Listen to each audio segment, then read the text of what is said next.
ha descendido mucho el consumo de pescado. Un español solo consume 18 kilos de pescado al año, Blanca. Esto es muy poco, Martín, en comparación con lo que se consumía años atrás. De hecho, el consumo de pescado ha descendido en nuestro país en un 30%. Fíjense, en el año 2000 un español al año consumía unos 40 kilos de pescado, como bien apuntaba Martina. Ahora en 2004 esa cifra es tan solo de 18 kilos y medio. Pero es que atención, porque solo 1 de cada 4 españoles lo consume fresco. ¿Esto por qué ocurre? Bueno, pues en los principales motivos es el aumento del precio del pescado y se nota una clara relación entre los pescados que más suben de precio, por lo tanto más desciende su consumo. Un 12% menos de consumo en pescados como el lenguado, el salmón, la merluza, la sardina o el boquerón.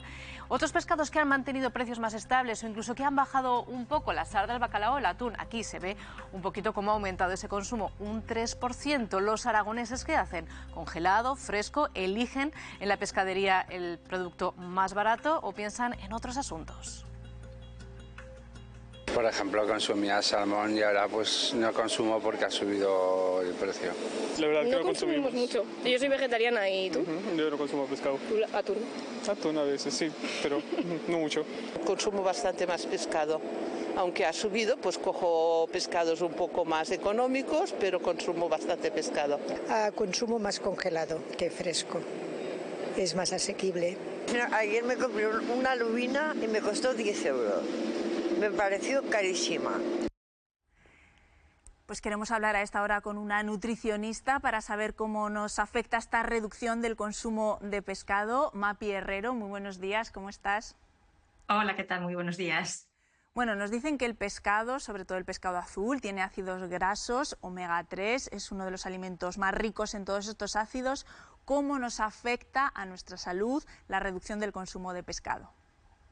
Pues efectivamente, si no tenemos en cuenta qué otros alimentos contienen este tipo de grasa, que es lo realmente interesante de los pescados y sobre todo de los pescados azules, podemos caer, ¿no?, en un déficit de este tipo de grasas que son cardiosaludables y que además, pues en el caso de la infancia, tienen mucha importancia a nivel del desarrollo cerebral. Pero como decía, no es imprescindible consumir pescado para tener estas grasas porque las podemos obtener de otros alimentos. Decía una persona de las que le preguntaban en la calle que ella es vegetariana y ahí tenemos un gran ejemplo de que se puede llevar una alimentación con cantidad suficiente de estos ácidos grasos omega 3, que son importantes, a través de otras fuentes como pueden ser los frutos secos, las semillas como las semillas de lino, de chía o algunas legumbres como la soja. Lo podemos completar con estas semillas, pero si queremos consumir pescado, pero por el precio hemos reducido sobre todo la cantidad de pescado fresco que compramos, ¿lo podemos sustituir por congelado o en conserva y tiene o no el mismo valor nutricional?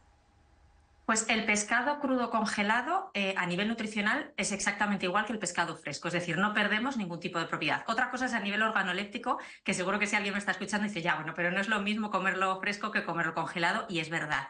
Pero los nutrientes que nos aporta van a ser los mismos y tenemos un precio más asequible. Por otro lado, las conservas, aquí dependiendo del tipo de conserva que elijamos, sí que podemos notar alteraciones nutricionales, porque en una conserva pues podemos tener el líquido de gobierno, que es el líquido que está, ¿no?, envolviendo, o sea, que está relleno en la conserva.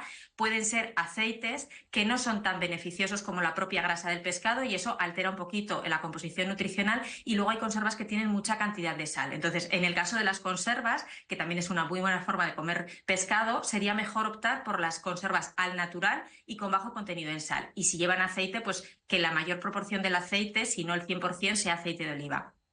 Y esto afecta a todos los ámbitos porque Europa y España es uno de los mayores productores de pescado de la Unión Europea, también la industria conservera española, entonces hasta incluso el Ministerio de Consumo está preocupado por esta reducción del consumo de pescado.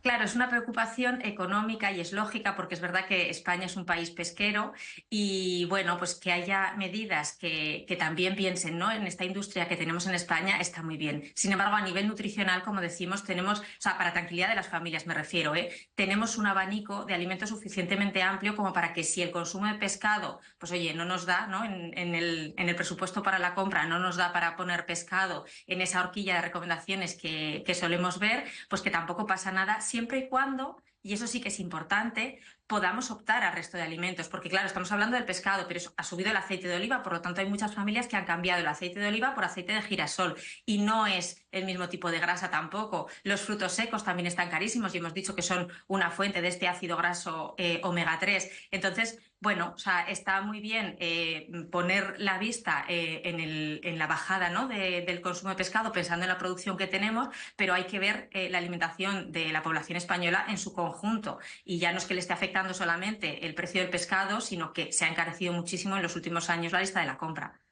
Pues Mapi, muchísimas gracias como siempre por atendernos. A vosotros, un saludo.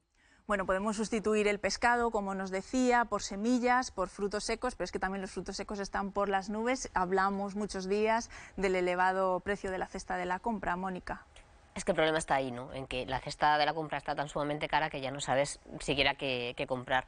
Esto me recuerda que cuando celebramos que el IPC ha subido un 2,3%, nos acordemos de todas estas cosas, ¿no?, de que la gente ha tenido que cambiar, ha tenido que dejar de consumir pescado, que están buscando los pescados que sean más baratos, porque por mucho que se contenga ese aumento de la inflación, la verdad es que la comida ha subido y muchísimo. Entonces vamos a ver esto qué consecuencias tiene en términos de salud, ¿no?, que eso lo veremos con el paso del tiempo. Yo creo que quizás se descartó demasiado pronto el tratar de modificar el IVA del pescado también, y que hay ciertos alimentos que en un país pesquero como es España sí que se podrían haber llegado a algún tipo de acuerdos o algún tipo de medidas que facilitara el acceso de las familias a poder consumir pescado, ¿no?, porque yo creo que es muy importante que así sea.